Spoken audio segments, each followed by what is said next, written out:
말씀은 여러분이 잘 아시는 그 오병이어라는 그 보리떡 5개와 물고기 2마리를 가지고 5천 명을 먹이셨다는 그 오병이어 기적을 기록하고 있는 내용입니다. 이런 예수님의 공생의 제 3년 초기에 있었던 그 사건이죠. 자, 당시 배경은 예수님께서 3차 갈릴리 전도 사역을 시작을 하시고, 그때 세례 요한은 마키로스 감옥에 갇혀 있다가 헤롯에 의해서 죽임을 당합니다. 그래서 헤롯이 이제 세례 요한을 죽이고 나서 세례 요한의 제자들이 세례 요한을 장사 지내고 돌아와서 예수님께 그 장사한 내용을 보고하는 마태복음 14장에 보면 기록이 되어 있어요. 그래서 그때 그 뒤로 예수님께서 전도 사역을 보냈던 그 12 제자들, 그때부터 이제 사도라 그렇게 얘기합니다. 그래서 12 사도가 돌아와서 그 전도 사역 보고를 합니다. 그 보고를 받으실 때 너무 주변 상황이 너무 분주하고 너무 바빴던 거예요. 그래서 예수님이 제자들과 함께 식사할 겨를도 없었다라고 합니다. 그러니까 얼마나 바쁘셨는데 밥 먹을 시간도 없는 거예요, 제자들도. 그래서 예수님이 제자들로 하여금 좀 한적한 것을 좀 쉬도록 그렇게 예수님께서 그들을 동북 쪽에 있는 벳세다의 한적한 들판으로 이제 가시게 됩니다. 자, 거기서 이제 벳세다의 들판이라는 것이 바로 5천 명을 먹이신 오병의 기적이 일어난 장소인데요. 이 5천 명을 먹이신 기적은 사복음서 모두에 다 기록이 되어 있어요. 그리고 이만큼 이 기적은 중요한 의미를 가지는데, 근데 보통 사람들은 이 오병이의 기적 사건에 그 자체에 많은 관심을 가집니다. 아주 신기한 일이기 때문에, 놀라운 예수님께서 기적을 베푸시니까 기적 자체에 많은 관심을 가집니다만은, 우리는 지금 예수님의 전 생애를 지금 살펴보고 있어요. 예수님께서 이 땅에 오셔서 하신 일들, 그 일들 중심으로, 그래서 역사적 사실을 통해 나타낸 이 기적, 이 사건이 어떤 의미가 있는가를 우리가 살펴보는 것이 더 중요하겠죠. 기적 사건 자체보다도 그 사건이, 이 기적이 우리에게 무엇을 가르쳐주고자 하는가라는 것을 우리가 살펴보는 것이 중요하다고 봅니다. 자, 간단하게 기적의 내용을 우리가 살펴보자면 잘 아시겠습니다만은, 보리떡 5개 그리고 물고기 2마리를 가지고 5천 명을 먹이셔요. 여러분 표정이 하나도 안 바뀌시네. 어떻게 그 일이 가능하겠느냐? 상식적으로 가능한 일 같으면 기적이라고 안 하죠. 상식적으로 가능하지 않은 일이 일어났거든요. 그래서 사람들이 너무너무 놀란 거죠. 너무 병자 고치는 거는 고칠 수 있겠구나라고 생각하지만, 도저히 우리의 상식과 경험으로 이해할 수 없는 일들이 자기 눈앞에서 펼쳐지니까 사람들이 너무나 놀란 거예요. 그래서 예수님은 어떻게 하려고 했느냐? 자, 요한복음 6장 14절 15절 읽어보시죠. 그 사람들이 예수께서 행하신 이 표적을 보고 말하되 이는 참으로 세상에 오실 그 선지자라 하더라.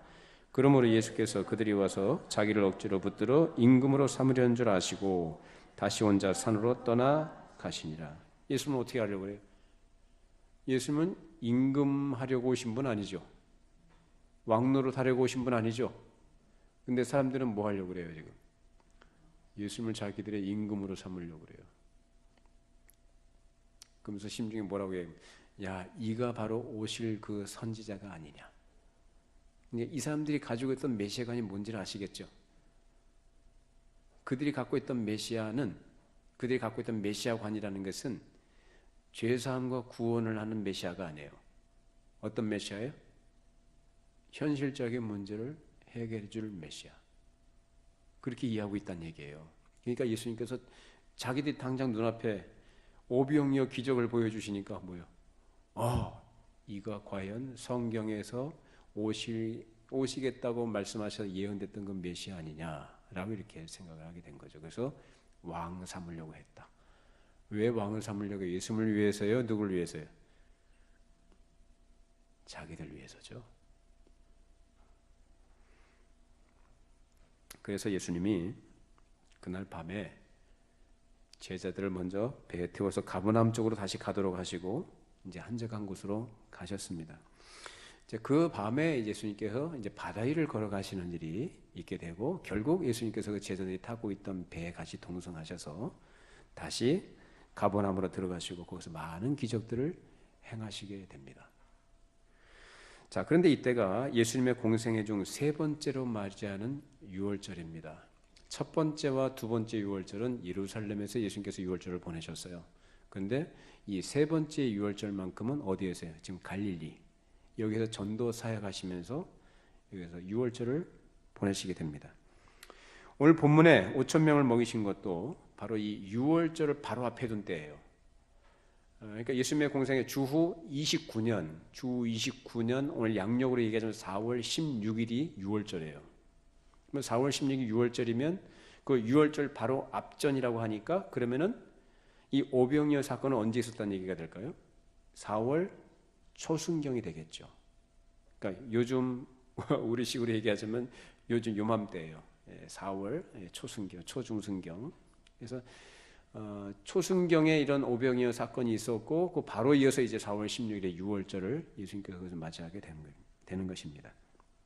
그 당시 굉장히 많은 사람들이 예수님을 따라다녔는데, 이 벳세다 들판에서 이 5천 명을 먹이신 그 숫자가 적은 숫자가 아닙니다. 대단히 많은 숫자였고, 그 당시 예수님께서 놀라운 기적으로 배를 부르게 해주시니까 그 소문을 듣고 더 많은 사람들이 예수님을 따르게 된 것입니다. 자, 그때 예수님께서 하신 말씀이 요한복음 6장 26절 27절 말씀입니다. 예수께서 대답하여 이르시되 내가 진실로 진실로 너희에게 이르노니 너희가 나를 찾는 것은 표적을 본 까닭이 아니요 떡을 먹고 배부른 까닭이로다. 썩을 양식을 위하여 하지 말고 영생하도록 있는 양식을 위하여 하라. 이 양식은 인자가 너에게 주리니 인자는 아버지 하나님께서 인치신 자니라. 썩을 양식을 위하여 하지 말고 어떤 양식이요? 썩지 않는 영생하도록 있는 양식을 위해서 하라. 먹고 사는 것을 위해서 목매달고 살지 말고 너들의 영혼의 문제를 생각하며 살라는 말씀입니다. 너들의 영혼을 위해서 필요한 것이 과연 뭔가라는 거예요. 단지 육신은 잠시 있다가 사라지고 없어지고 썩어지지만 그 육신을 위해서, 그 썩을 양식을 위해서 살지 말고 영생하도록 있는 양식, 그 양식이 뭐예요? 예수님이에요. 그 예수님을 위해서 살라는 말씀입니다. 그것이 우리 생명이니까. 근데 그 당시 사람들은 생명의 떡으로 오신 예수님에 대해서 관심이 있습니까? 관심이 없어요. 그들의 관심은 어디 있습니까? 썩을 양식이요. 구약에 있었던 이스라엘 백성들이 만나를 먹었던 그런 것처럼 이 사람들도 그 당장 눈에 보이는 먹을 양식, 그것에 목매달고 있는 거예요. 요한복음 6장 1절 2절 말씀 읽어보시죠. 그 후에 예수께서 디베레 갈릴리 바다 건너편으로 가심에 큰 무리가 따르니 이는 병자들의 행하시는 표적을 보았음이로라. 자, 예수님을 아주 필사적으로 따라다닙니다. 사람들이 왜 따라다녀요? 병 고쳐주시고 여러 희한한 일들을 많이 행하시니까. 그래서 이 사람들의 관심은 예수님께서 어떤 병자를 고치시거나 어떤 기적을 보여주시고 그렇게 하시는 의미가 무엇인지는 전혀 관심이 없고, 무엇이에요? 기적으로 인해 나타난 결과 자체에. 앉았던 사람, 못 일어나던 사람이 벌떡 일어나고, 눈 멀었던 사람이 눈 뜨고 보니까, 말 못하는 사람이 말을 하니까, 죽었던 사람이 다시 살아나니까, 이거는 있을 수 없는 일들이거든요. 자기들 눈앞에 펼쳐지고 자기들이 직접 목격하니까 여러분 같으면 어떠시겠어요? 똑같죠. 그러니까 눈이 뒤집어지는 거예요. 이게 해외 토픽감이죠. 이게 사람들이 그 나타난 결과, 그런 것들에 사람들이 관심을 얻고 그 자체를 중시한 것입니다. 그만큼 그 사람들은 현실적이었고 실리를 추구하는 사람들이었습니다. 그러면 그러한 그들의 태도와 그들 마음속에 있는 그러한 목적, 그 예수님을 따라다니는 이유, 그걸 예수님이 다 아실 터인데 그런 사람들을 바라보시는 주님의 마음은 어떠셨을까? 어땠을까요? 여러분 같으면, 여러분이 주님이라면 주님의 마음을 여러분이 헤아린다면 여러분 어떤 마음을 갖겠어요? 사랑스러워요? 미워요? 내가 한 목적도 모르고 단지 자기들의 이익만 추구해 나가는, 실리를 추구해 나가는 그 사람들 별로 안 좋아할 것 같죠? 근데 예수님은 안 그러셨어요. 그 사람들을 내버려 두시거나 방치하시거나 미워하시지 않고 오히려 그들을 불쌍히 여기시고 그들을 영접해 주셨다는 겁니다. 그것이 바로 우리 주님이십니다. 자, 우리 마가복음 6장 34절 말씀 읽어보시죠.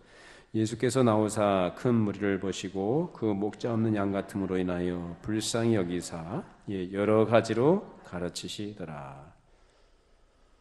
목자 없는 양같이 불쌍히 여기셨다. 양이 목자가 없으면 얼마나 불쌍해질까요? 여러분, 양이 이뻐요? 흉측해요? 양떼 목장 가보셨어요? 양이 얼마나 이쁜지 몰라요. 푸른 그 초장 위에 양떼들이 풀 뜯어 먹고 있는 건 얼마나 평화로워 보이는지 몰라요. 아름답게 보이고. 근데 양은 우리가 생각한 것처럼 그렇게 사랑스럽고 이쁘고 그런 존재가 아닙니다. 양은 굉장히 미련하고 어리석어요. 그래서 목자가 없이는 도저히 살아갈 수 없는 동물이 양입니다. 양은 자기가 어디로 가는지도 몰라요. 양은 자기가 뭘 먹어야 되는지도 몰라요. 양은 독초인지 아니면 자기가 먹어야 될 것인지 구분을 못하고 다 먹어요. 양은. 그래서 목자가 없으면 자기 마음대로 가죠. 어느 위험에 처하는지 어떤 위기에 빠지는지 몰라요. 그것도 모르고 낭떠러지가 있는지도 모르고 그냥 갑니다. 앞에 양이 가잖아요. 그냥 따라가는 거예요. 양이 떨어지잖아요. 같이 떨어져요. 그게 양이에요. 도살장에 끌려가죠. 도살장에 끌려갈 때 양이 소처럼 몸부림 안 쳐요. 그냥 끌려가요. 아시겠어요? 양이 어떤 존재인지? 여러분, 어린 양은 어때요? 우리는 어린 양 그러면 굉장히 이쁘고 사랑스러운 걸로 보이죠. 어린 양이라는 건 그만큼도 가치가 없는 존재란 뜻입니다. 그런 어리석은 양, 그런 양떼와 같은, 목자 없는 양떼와 같이 예수님께서 보시고 그들을 불쌍히 여기셨다. 자, 그러면 그 당시에 그들에게는 목자라고 자처하는 자들이 없었는가? 바리새인과 서기관들이 있었죠. 자칭 그들이 종교 지도자로 자처하고 백성들에게 율법을 가르치고 율법을 어떻게 이렇게 지키면서 살아야 되는 걸 가르쳤던 사람들이 바로 그들입니다. 자, 그런데 그 사람들이 율법을 가르치면서도 그 율법을 통해 드러난 하나님의 뜻,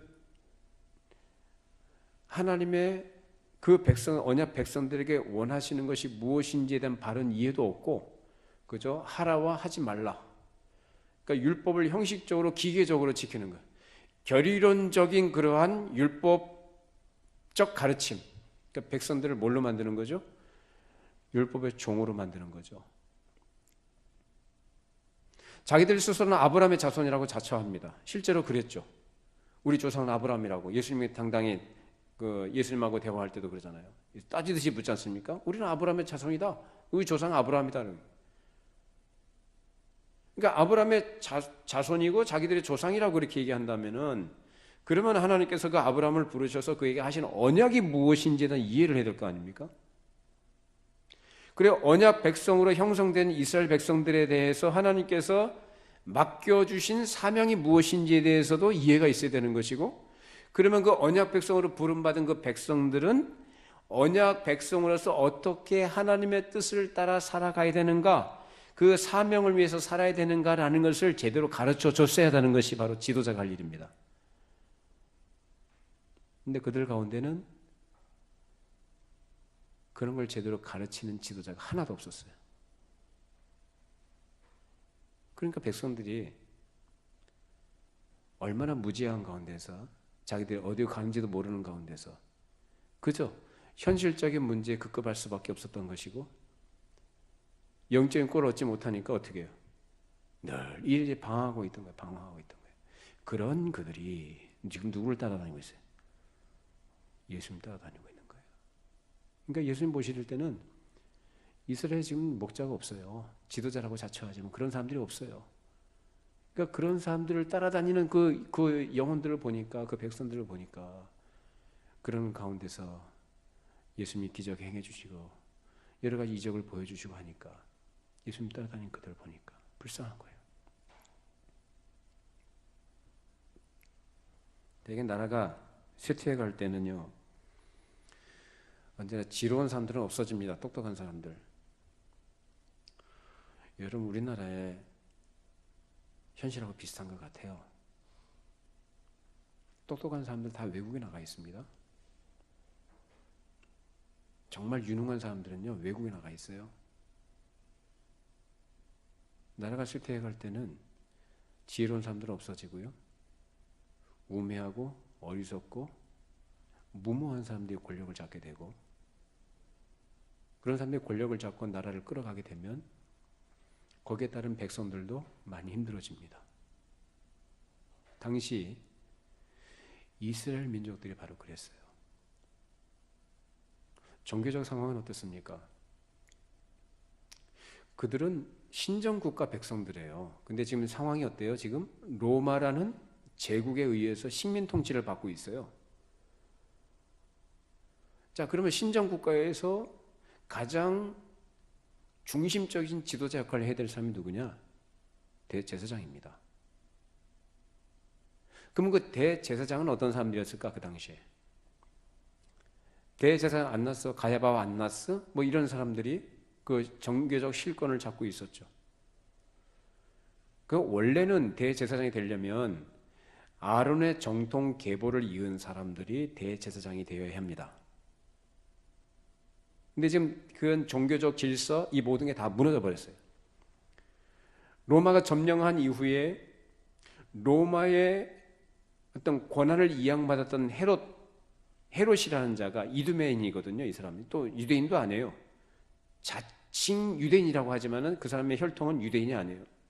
그 이방인이 자칭 유대인이라 칭하면서 유대인의 왕노를 하고 있어요, 지금. 그래서 그가 자기한테 돈을 많이 갖고 오는 사람들이면 그런 사람들을 대제사장으로 세웠어요. 완전히 엉망이 된 거죠. 그러면 그렇게 종교 권력을 가지고 휘두르게 되면 자기가 많은 돈을 들여서 그 제사장 자리를 샀으면 이게 성직 매매죠. 여러분, 성직 매매가 그 당시에도 있었다는 거예요. 오늘날도 많죠. 성직 매매. 성직 매매 많아요, 요새. 그만큼 타락해 있습니다.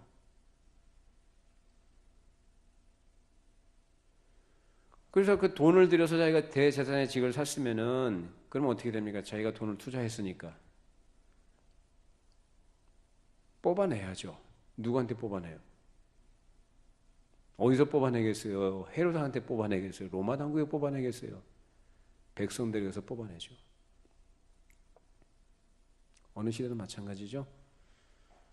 돈 많이 들여서 어떤 정치적인 위치에 올라가려고 한다든지 어떤 사회적인 어떤 유력한 자리에 올라가게 되면 돈 들여서요. 그 올라간 사람들은 어떻게 합니까? 본전 찾아야 될 거 아닙니까?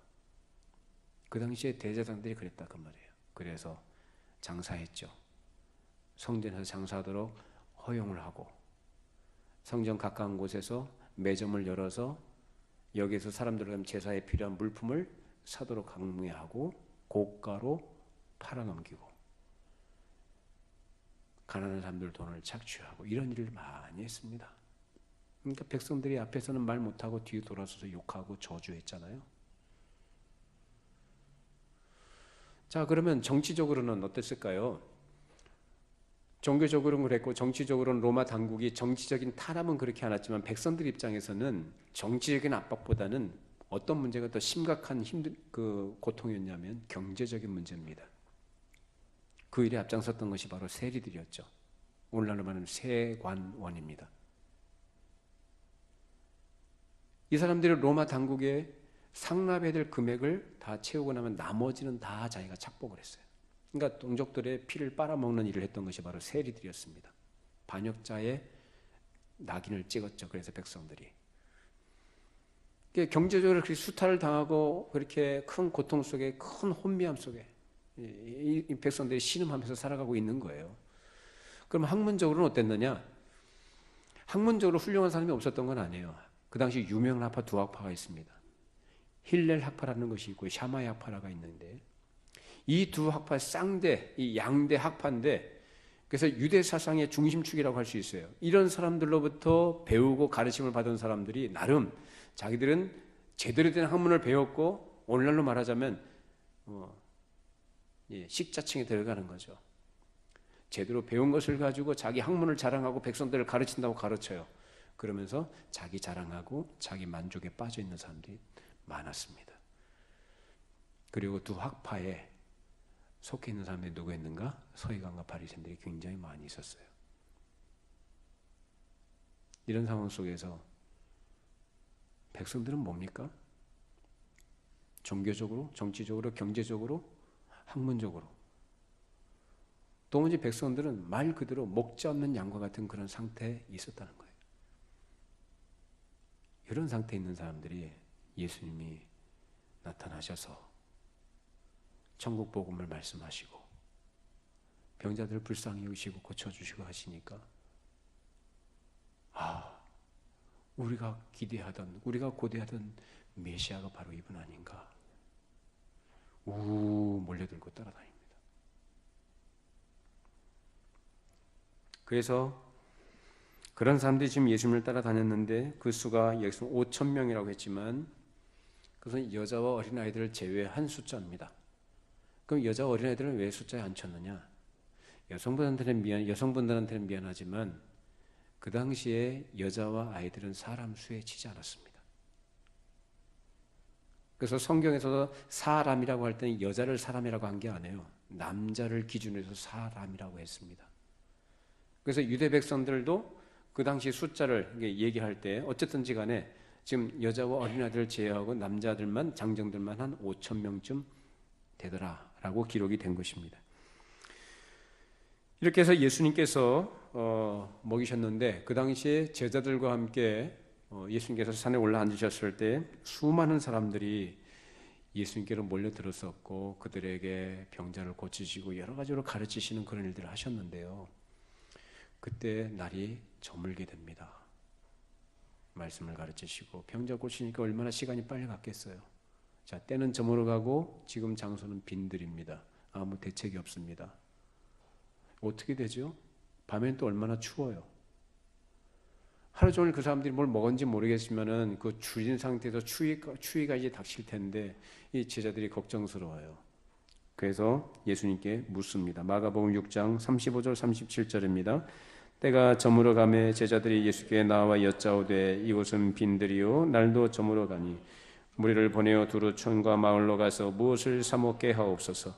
대답하여 이르시되 너희가 먹을 것을 주라 하시니 여짜오되 우리가 가서 200데나리온의 떡을 사다 먹이리까. 제자들은 가장 현실적인 대안을 제시한 겁니다. 어떻게 하자는 거죠? 이 사람들 각자 책임지게 하면 되지 않겠습니까? 각자 흩어져서 각자 알아서 사 먹도록 그렇게 되지 않겠습니까? 예수님이 하신 말씀이 뭐예요? 그러지 말고 너희들이 먹을 걸 줘라. 예수님 참 재밌으시죠? 제자들이 먹을 게 뭐가 있겠어요? 너희들이 먹을 걸 줘라. 제자들이 뭐라고 합니까? 우리가 200데나리온의 떡을 사다 먹이리까? 우리가 그걸 어떻게 하겠어요? 근데 오늘 보면 요한복음에는 특별히 예수님께서 빌립이라는 제자에게 하신 말씀이 기록이 되어 있어요. 자, 같이 한번 보실까요? 요한복음 6장 5절 7절입니다. 예수께서 눈을 들어 큰 무리가 자기에게로 오는 것을 보시고 빌립에게 이르시되 우리가 어디서 떡을 사서 이 사람들을 먹이겠느냐 하시니 이렇게 말씀하시면 신이 어떻게 하실지를 아시고 빌립을 시험하고자 하심이라. 빌립이 대답하되 각 사람으로 조금씩 받게 할지라도 200데나리온의 떡이 부족하리라. 예수님은 지금 다 예수님께서 당신께서 하시려고 다 생각을 하고 계셔요. 그런데 빌립에게 뭐라고 하셔요? 빌립 어떻게 하면 좋겠느냐? 그러니까 빌립이 뭐라고 그래요? 200데나리온의 떡도 부족하겠습니다. 예수님께서 빌립을 시험하신 거죠. 왜 시험하셨을까요? 빌립은 그동안 예수님 따라다니는 사람 아닙니까? 그럼 예수님께서 행하셨던 여러 가지 일들을 봤을 거 아니에요. 직접 기적도 경험했을 거 아닙니까? 그러면은 그 정도 됐으면 이제 예수님을 신뢰할 만할 것이니까 예수님께서 시험하신 거예요. 예수님을 신뢰하고 예수님을 의지해야 될 거 아닙니까? 근데 빌립 어때요? 이 사람이 여기 현실로 돌아갑니다. 예수님이 하실 것에 대한 믿음으로 예수님께 믿음을 고백한 게 아니라 현실로 돌아가요. 계산을 해요. 계산이 빨라요. 여러분 계산하지 마세요. 계산하지 말고 우리 하나님의 약속을 믿고 하나님을 신뢰하시고 하나님께 의지하시고 맡기시기 바랍니다. 그럼 가만히 누워서 입 벌리고 있으라는 얘기는 아니에요. 그 얘기하는 게 아니죠.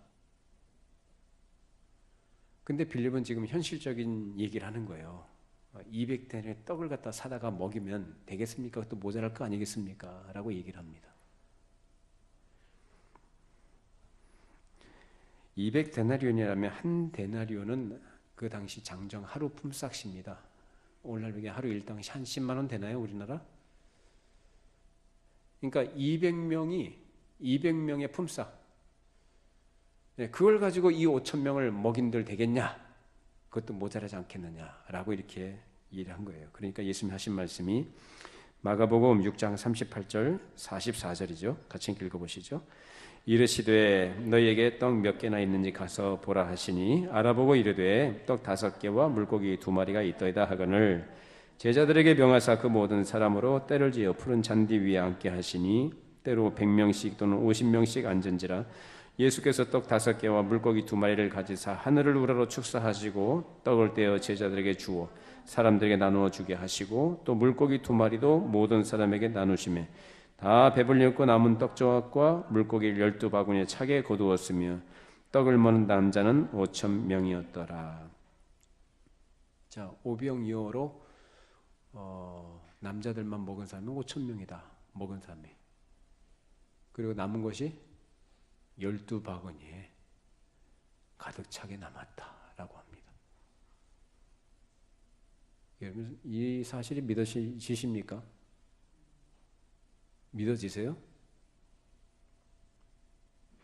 이거 가지고 여러분 밖에 나가서 누구 붙들고 이런 얘기 한번 해보세요. 뭐라고 하나? 그러니까 그런 소리가 듣기가 무서우니까 말을 못하죠.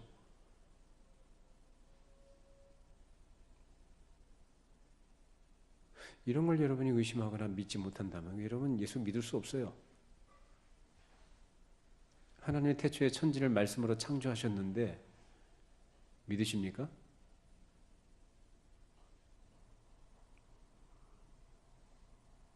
성경에 보면은 수많은 도저히 사람의 상식으로 이해가 안 되는 기적들로 가득 차 있습니다. 구약에 계시된 모든 내용들은 예표요, 모형이요, 그림자로 보여주신 것들이거든요. 사건들, 인물들, 여러 역사의 흐름 속에서 발생했던 모든 일들이 다 예표거든요. 근데 희한하게도 신약시대 예수님께서 그것을 다 이루셨어요. 구약시대에 보여주셨던 모든 것들이 예수님을 통해서 다 이루어졌습니다. 실제로. 근데 그 말씀하셨던 그 예수님이 이제 오셔가지고 육신을 가지고 이 땅에 오셔서 행하신 일들 가운데 오늘 이 오병이어 기적이라는 것이 기록이 되어 있는 거예요.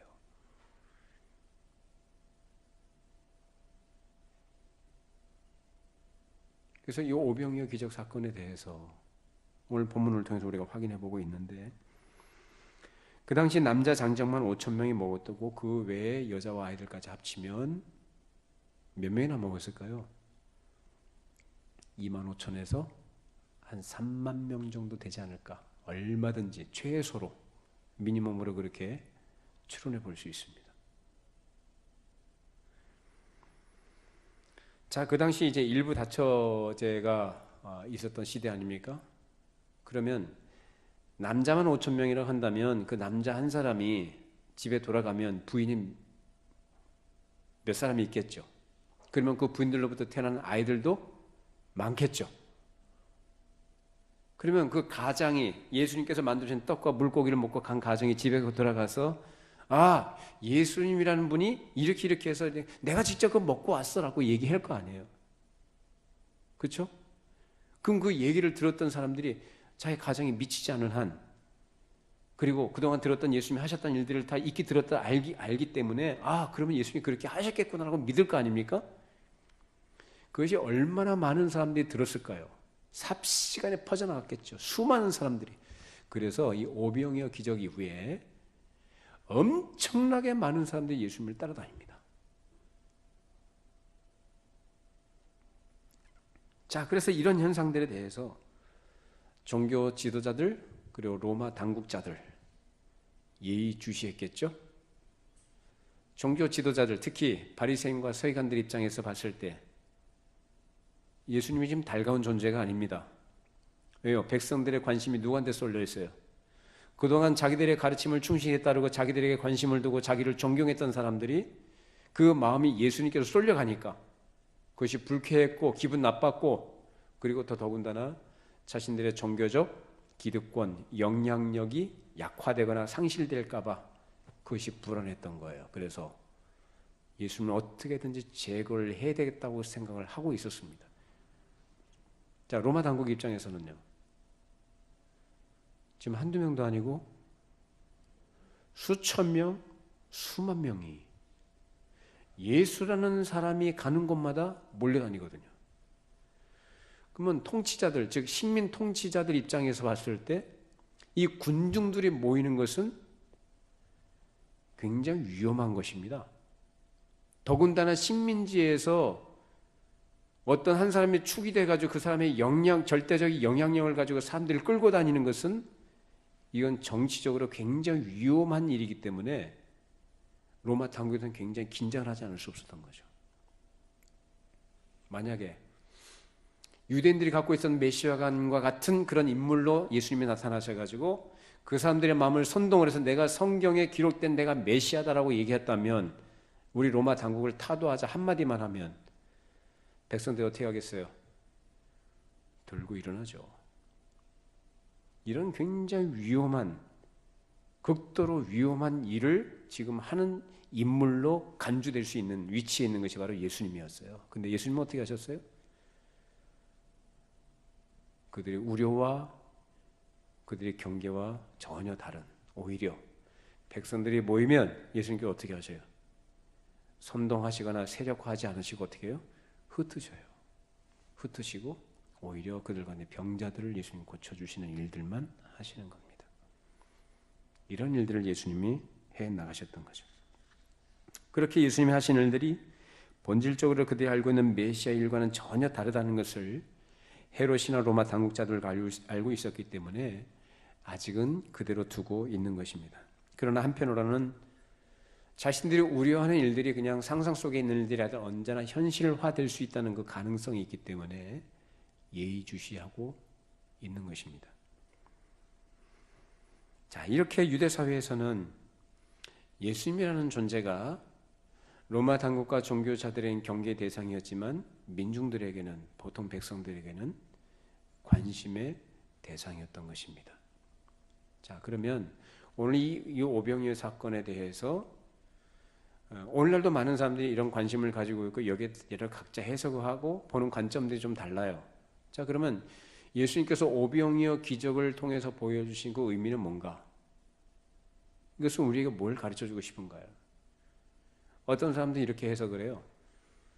아, 이 오병이어 기적은 어떤 어린아이가 엄마가 싸준 도시락 5병이어가 있었는데 그걸 가지고 예수님께 갖다 드리니까 사람들이 나름 자기가 먹으려고 갖고 온 도시락을 다 숨겨두고 있었는데 어린애가 그렇게 예수님께 드리니까 마음에 찔림도 받고 또 부끄러워서 슬며시 하나 슬금슬금 하나씩 내놓은 것이 그렇게 해서 이제 5천 명이 먹었다라고 이렇게 얘기를 합니다. 그럴싸하죠. 감춰뒀던 자기 나름대로 먹을 걸 갖고 왔는데 그걸 다 내놨다는 거예요. 그래서 다 먹게 됐다라고 얘기합니다. 현실적으로 괜찮은 얘기 같아요. 또는 이것을 하나의 정신의 문제로 이제 해석하는 사람들이 있어요. 이 오병이는 실제로 그런 일이 일어난 게 아니고 예수님께서 이 백성들을 불쌍히 여기셨다라는 거. 예, 그런 불쌍히 여기는 마음을 가지고 우리도 어떻게 된다? 서로를 불쌍히 여기고 배고픈 사람들 어떻게 해요? 배부르게 해주고 구제하고 사회 정의를 구현하는 일을 해야 된다. 이것이 뭐냐? 사회 복음주의입니다. 이제 진보 진영에서는 이제 주로 이런 입장과 해석을 취합니다. 그래서 하는 일들이 뭐냐? 그런 일, 도덕적 선한 일들 많이 하죠. 기독교라는 이름? 그러다 기독교는 사랑의 종교니까 예수님께서 우리를 보시고 불쌍히 여기시고 사랑과 그 은혜를 베풀어 주신 것처럼 기독교도 어떻게 된다? 기독교 세력을 이용을 해서 뭘 해야 된다? 그런 선한 일들을 많이 해야 된다는 거예요. 나쁜 거 아니죠? 도덕적 선을 행하자. 사회적 약자를 돌아보고 불쌍한 사람 도와주고 구제를 많이 해야 된다. 그것이 곧 뭐다? 구원이다. 이게 문제입니다. 그게 구원이에요? 예수님이 그거 하러 오셨습니까? 그 사회 구원을 위해서, 즉 그런 사회 복음주의자들이 얘기하는 그런 성격의 구원을 위해서 예수님께서 오셨나요? 예수님 그것 때문에 오신 분 아니죠. 근데 오늘날도 그렇게 이해하는 사람들이 적지 않아요.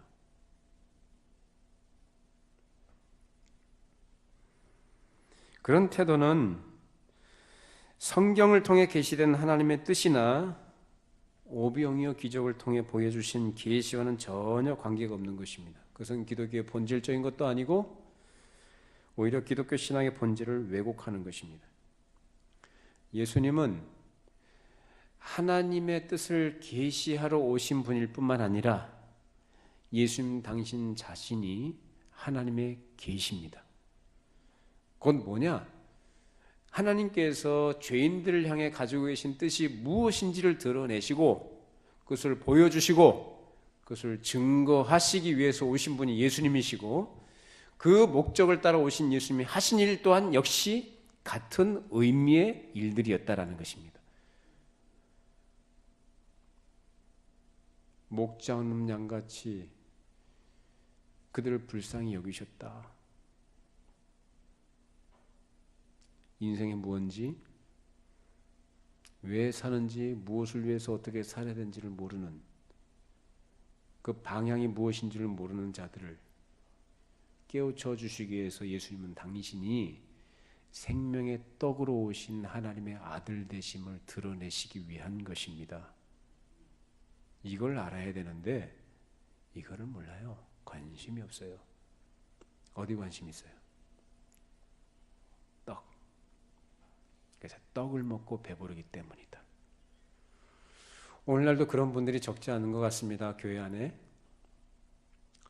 예수님을 찾고 예수님을 믿고 또 예수님을 따른다고 하시는 분들 가운데 당시 유대인들처럼 생명의 떡이신 예수님에 대해서는 관심이 없고 육신의 떡으로 표현된 현실적인 문제의 해결 내지는 자기의 만족, 전 종교심의 만족, 이것을 위해서 또는 인간이 생각하는 도덕적 가치, 도덕적 선을 추구하고 그것을 이루기 위해서 예수를 믿고 따르는 사람들이 있습니다.